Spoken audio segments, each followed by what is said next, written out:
नमस्कार, आप देख रहे हैं लाइव लगातार। ये तो आपको पता ही होगा कि पैसे से सभी के घर चलते हैं। पैसा आज के डेट में बहुत ज़्यादा मायने रखता है, मगर यहाँ पर राजधानी रांची में जो एचईसी है, उनके जो मज़दूर हैं, उनके घर में कई महीनों से वेतन नहीं आने के कारण क्या कुछ परेशानी हो रही है, हम उनके ही ज़ुबानी सुनेंगे। हम आपसे जानना चाहेंगे कि अब कई महीनों से घर में वेतन नहीं आ रहा है, क्या किस तरीके से घर आपका चल रहा है? मैडम जी, हम लोग यहाँ मजदूर काम करते हैं तो हमारा सैलरी मिलता है, उस सैलरी से ही हमारा घर का भरण पोषण होता है। वो जो भी हो, हम लोग यहाँ पे जितने भी हमारे साथी लोग हैं, कुछ लोग बाहर से आए हुए हैं, कुछ यहाँ के लोकल है, लेकिन सबका जीविका जो है वो आपका एचएससी पे ही निर्भर करता है। और एचएससी में आप सोचिए कि 6 से 7 महीना होने जा रहा है, आज हमको तनख्वाह नहीं मिलने से जो है हमारा यहाँ का जो भी हमारा रोज़मर्रा की ज़िंदगी है वो सब बर्बाद हो चुका है। आज हमारे बच्चे का नाम स्कूल से काट दिया जा रहा है। घर स्कूल से नाम कटने के पर आ गया है। हम आपसे भी जानना चाहेंगे, क्या कुछ आपके घर का जो माहौल है अभी वो किस तरीके से चल रहा है? बिल्कुल मैम, आज स्थिति ऐसी हो गई है कि हम लोग सर छुपा के इधर से उधर निकलते हैं। मार्केट में इतने उधार हो गए हैं, स्कूल का फीस है, राशन पानी का दिक्कत हो रहा है। ये सब चीज़ों को देखते हुए यहाँ के मजदूर, अभी कुछ दिन पहले यहाँ पे भूखमरी के कारण 2-2, 3-3 मजदूरों की मौत भी हो गई पैसे के अभाव में, इलाज के ना होने के कारण, खाने ना होने के कारण। ये सब स्थितियाँ बहुत विकराल रूप धारण कर ली है और इसकी पूरी जवाबदेही यहाँ की मैनेजमेंट और केंद्र की बैठी हुई सरकार है। चूँकि हम लोग खून पसीना से इस कंपनी को सींचने का काम कर रहे हैं, हम लोग अपने कड़े मेहनत से यहाँ के एचईसी को देश नहीं विदेश में भी अपनी मिसाल कायम की है, लेकिन स्थिति ऐसी आ पड़ी है कि आज हमारे पास मैनेजमेंट के गलत नीति और रवैये के कारण ना हमारे पास समुचित काम है और ना ही समुचित समय पे हमें वेतन मिल रही है। स्थिति बहुत ही विकराल हो गई है। आज 7, 8, 9 दिन से टूल डाउन स्ट्राइक चल रहा है। इस पे हालांकि मंत्री और सांसद और यहाँ के जितने भी लोकल लीडरशिप है या केंद्रीय लीडरशिप है, वो अपने स्तर से प्रबंधन और वहाँ के केंद्रीय मंत्रियों पे दबाव बना रही है, बट उसका अभी समुचित रिजल्ट हम लोगों को नहीं मिल रहा है। अभी कल हमारे डॉक्टर नलिन सिंघल जी जो प्रभारी सीएमडी हैं, वो आए भी, लेकिन कुछ समुचित वैकल्पिक व्यवस्था नहीं देकर गए। आज भी मजदूरों में आक्रोश है और वो स्ट्राइक पे, टूल डाउन पे अपनी सहमति बना के एकजुटता के साथ खड़ी है। सर्वाइवल पैकेज की अगर हम बात करें तो सर्वाइवल पैकेज भी एचईसी को दिया जाता था, उसको लेकर के आप कहिएगा कब से मिला है और कब से नहीं मिल पा रहा है आप लोगों को? मैडम, पैकेज हम लोग को लगता है कि 2004-5 के आसपास में शायद मिला हुआ है, लेकिन उसके बाद इस तरह का कभी हम लोग को पैकेज हम लोग भी नहीं सुने हैं और न मिला है। स्थिति अभी का वही है जैसे कि हमारे साथी लोग बताए। पहले हमारे एक चेयरमैन हुआ करते थे पिलई साहब, उन्होंने हम मजदूरों के बीच में एक शब्द बोला था कि दुख बड़े दिन बीत गयो रे भैया, अब सुख के आयो रे। लेकिन आज का स्थिति मैडम वो विपरीत चला गया है। हम लोग दुकान पर जाते थे, पहले तो सामान का लिस्ट दिए, सामान निकाल दिया, झोला में डाल दिया, हम लोग लेके चल आते थे, गाड़ी पर रख लेते थे, तब तक पैसा नहीं मांगता था। आज जैसे हम लोग पुर्जा देते हैं, सामान का लिस्ट देते हैं कि भैया ये सामान दे दो, स्थिति क्या है कि उस सामान का पुर्जा लेने के पहले ही बोलता है कि पैसा दो भाई, तब सामान देंगे। हम लोग बहुत टूट चुके हैं। अब घर परिवार हम लोग पता नहीं किस तरह से चलाएंगे। बहुत स्थिति खराब है हम लोग का। कोई देखने वाला ना मैनेजमेंट देख रहा है, ना सरकार देख रहा है, ना इसके पास में किसी प्रकार कोई विजन है, रोड मैप न तैयार किया है कि हम कारखाना चलाएंगे, बचाएंगे, बेचेंगे, रखेंगे, क्या करेंगे, समझ में नहीं आ रहा है हम लोग को।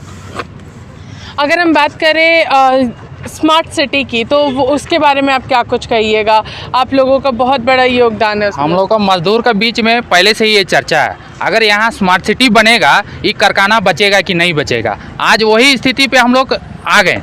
इस स्मार्ट सिटी के चलते अभी आने वाला समय में हम लोग का कारखाना बंद हो जाएगा, क्योंकि यहाँ का मैनेजमेंट जितना भी आज यहाँ का स्मार्ट सिटी है, उसका ज़मीन एचईसी मैनेजमेंट का, एचईसी के लिए यहाँ का जितना भी गाँव वाला लोग दिया है।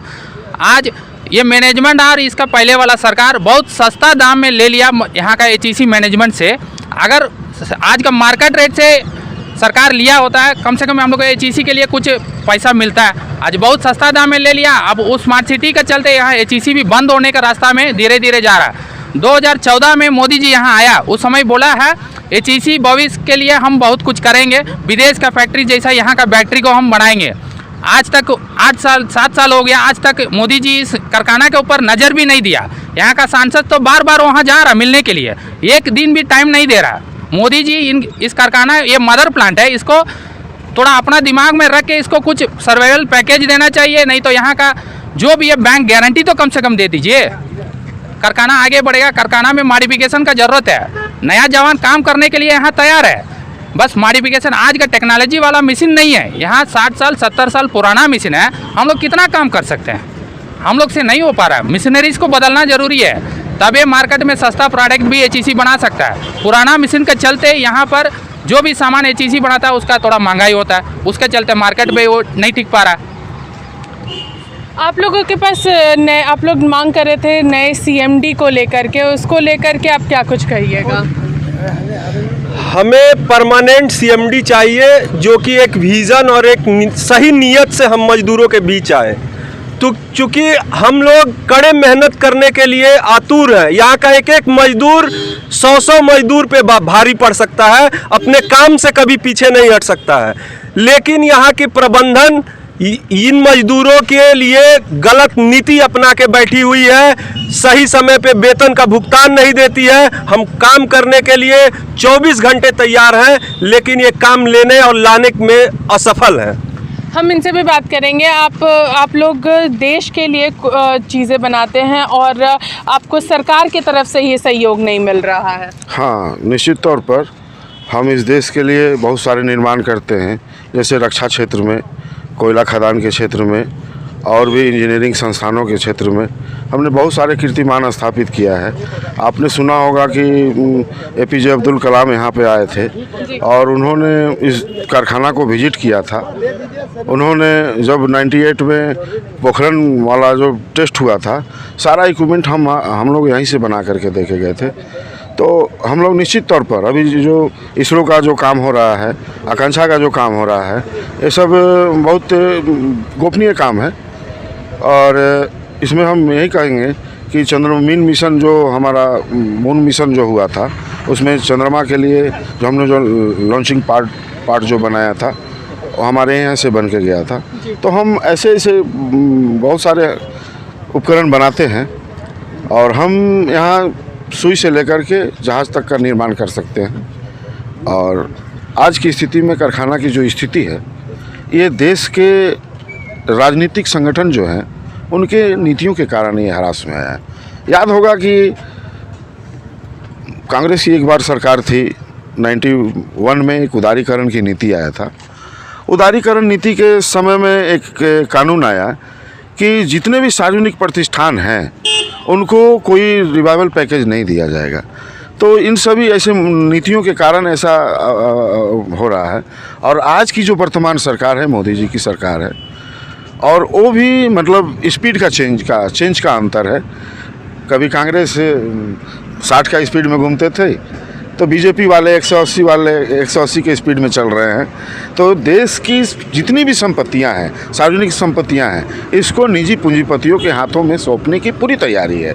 इसके लिए विनिवेश आयोग बनाया गया। तो आप एक तरफ स्किल इंडिया की बात करते हैं, देश के नौजवानों को रोज़गार देने की बात करते हैं, और HEC जैसे प्रतिष्ठान को ऐसे लावारिस हालत में छोड़ दिया जाएगा। यहाँ कोई स्थायी CMD नहीं है और बार बार एक ही आदमी का एक्सटेंशन हो जाता है। इसलिए यहाँ मजदूरों में आक्रोश है। कोई एक गार्जियन होना चाहिए, एक टीम लीडर होना चाहिए कि कारखाना कैसे चलेगा। आज यहाँ कोई नहीं है, तीनों डायरेक्टर यहाँ बैठे हैं। इन एक डायरेक्टर के पास जाओ, कोई काम कर लेकर के, कोई समस्या के लेकर के, ये लोग एक दूसरे पर फेंका करते हैं। ये जो नीतियां हैं, एक दूसरे पर फेंका फेंकी, टाल मटोल की नीति, कहीं ना कहीं सरकार के भी नज़र में कारखाना चढ़ गया है, या पूंजीपतियों की नज़र में ये कारखाना चढ़ गया है। इसको कौड़ी के दाम में बेचने की तैयारी हो सकती है।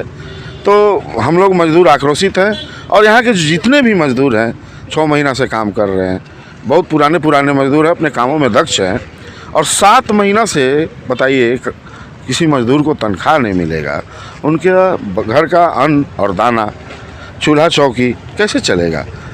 तो बच्चों की शिक्षा की बात है, रोज़गार की बात है, तो दवा दवाई और सिंचाई की तो हम बात नहीं करेंगे, दवा और दवाई का अभाव है।